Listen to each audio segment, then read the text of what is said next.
Buenas tardes. Primeramente, agradecer al 12º Seminario Permanente de Investigación Internacional por permitirme presentar este trabajo, al cual titulamos Repelentes botánicos para aumentar la vida de anaquel de harina de mezquite.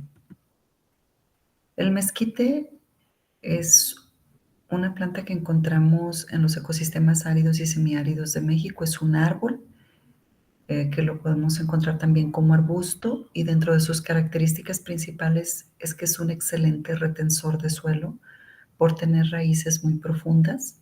También captura nitrógeno atmosférico, por lo que genera materia orgánica mineralizada. Genera néctar y polen para las abejas, para la producción de miel. Es codiciado por su madera dura y, bueno, también por su vaina, que tiene altos contenidos de proteína y de carbohidratos. Es con lo que estamos trabajando actualmente.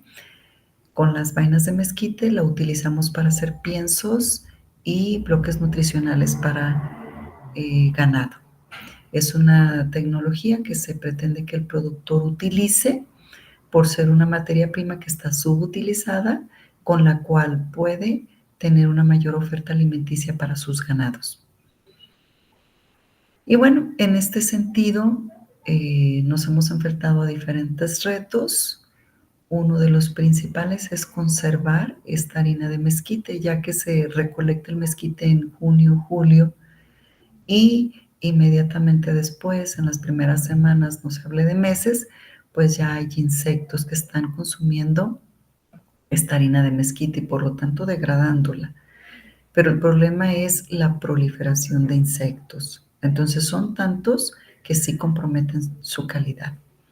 En ese sentido, pues nos vimos en la necesidad de identificar cuál era el gorgojo, el insecto que estaba atacando la harina, y es un gorgojo.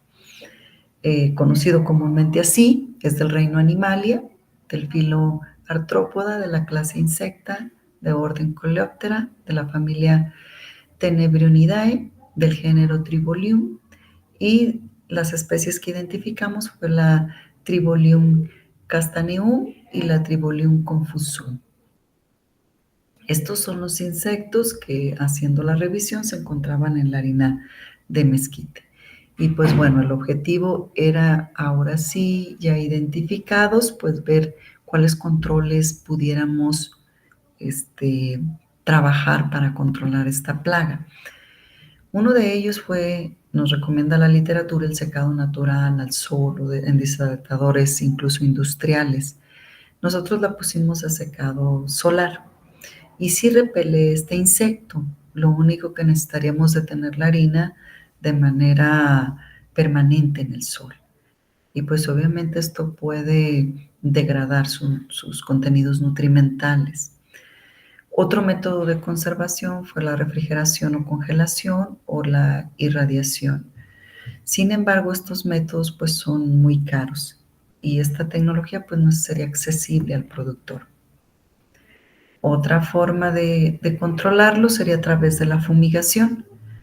En este tipo de conservación el productor sí tiene cierta experiencia. De hecho, utiliza el fosfuro de aluminio, que es un gas, para controlar este tipo de insectos en el frijol o en el maíz, en sus pasturas. Sin embargo, la literatura reporta tasas de mortalidad en casos de envenenamiento hasta más arriba de un 30%. Entonces, es peligroso, que se debe de utilizar de manera puntual, como se recomienda. El uso de aditivos y conservadores es otra técnica de conservación. Sin embargo, también presenta algunos daños a organismos que son sensibles a este tipo de aditivos. Otra forma de conservarlo sería almacenarlo en atmósferas controladas. Lo trabajamos a través de bolsas herméticas selladas.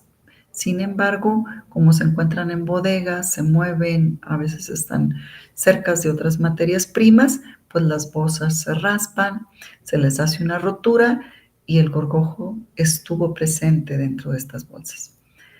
Otra tecnología fue los tambos sellados herméticamente. Aquí sí se conservó durante más tiempo la harina. Sin embargo, es caro el tambo y aparte que toma mucho espacio para poder conservar, por ejemplo, una tonelada.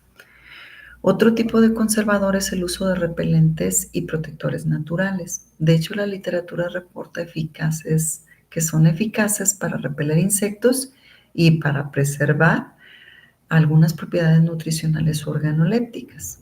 Entonces, en este sentido, esta investigación se centra aquí. El objetivo, pues, es determinar qué especie puede fungir como repelente botánico y que sea efectivo para controlar este tipo de insectos. La metodología que se utilizó fue una investigación aplicada.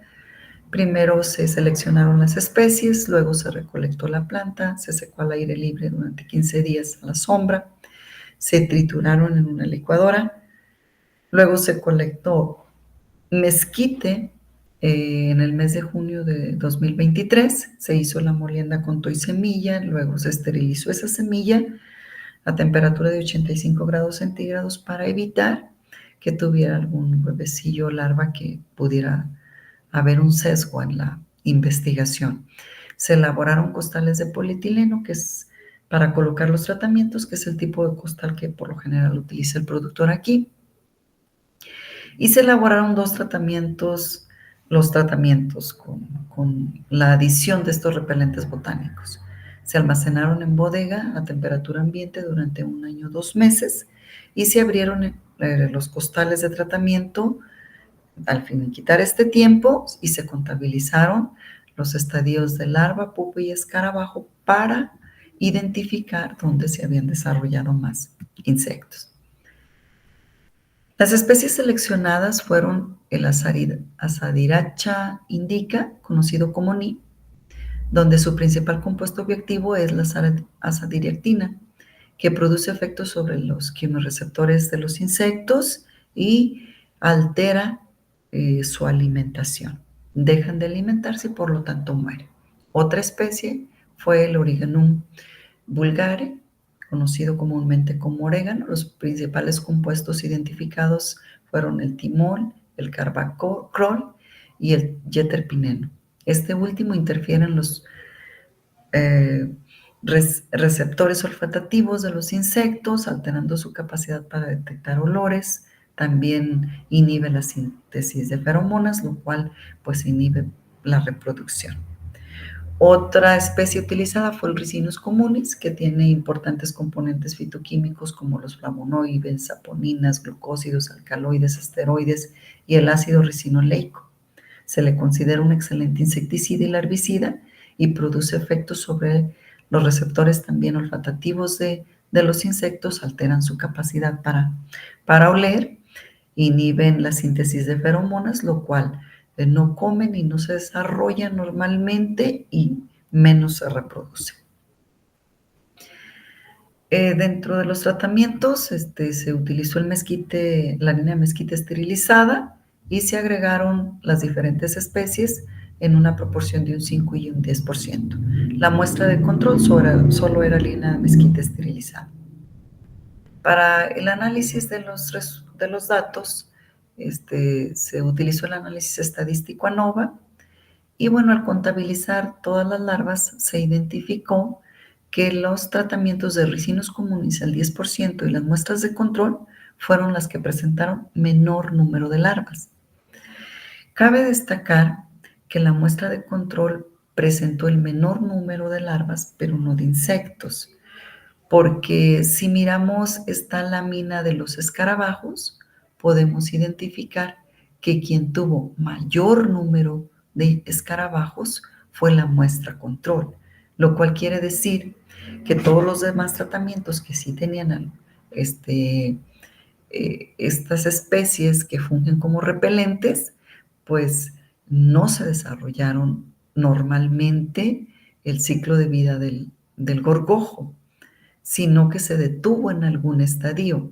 Sin embargo, como la muestra de control no tenía ningún repelente, pues ahí sí llegaron de manera rápida y cumplieron su ciclo de vida. En relación al estadio de las pupas, no hubo una diferencia significativa, sin embargo, la Asaridacha indica fue la que tuvo mayor número de pupas. Pero ya contabilizando los 3 estadios, el tratamiento que reportó una diferencia significativa fue el Ricinus communis al 10%. Esto significa, pues, que mostró muchísimo menos insectos en cualquiera de los estadios. Con esto pudiéramos concluir que los repelentes botánicos, pues sí pueden ser una alternativa para dejar de depender de los insecticidas químicos para poder conservar la harina de mezquite. Ya que estos insecticidas químicos pues tienen acumulación de toxinas y esto pues degradan el medio ambiente. Al disminuir el uso de estos eh, insecticidas y utilizar más los repelentes botánicos, pues podemos disminuir la contaminación de esos químicos en la naturaleza. También podemos concluir que el Ricinus communis fue el que presentó mejores resultados como repelente botánico. Nos queda de tarea, pues ahora sí hacer una adición a diferentes porcentajes para poder determinar cuál sería el punto óptimo en el que se producen menos insectos. De mi parte es todo. Muchas gracias por su atención. Quedo atenta a preguntas.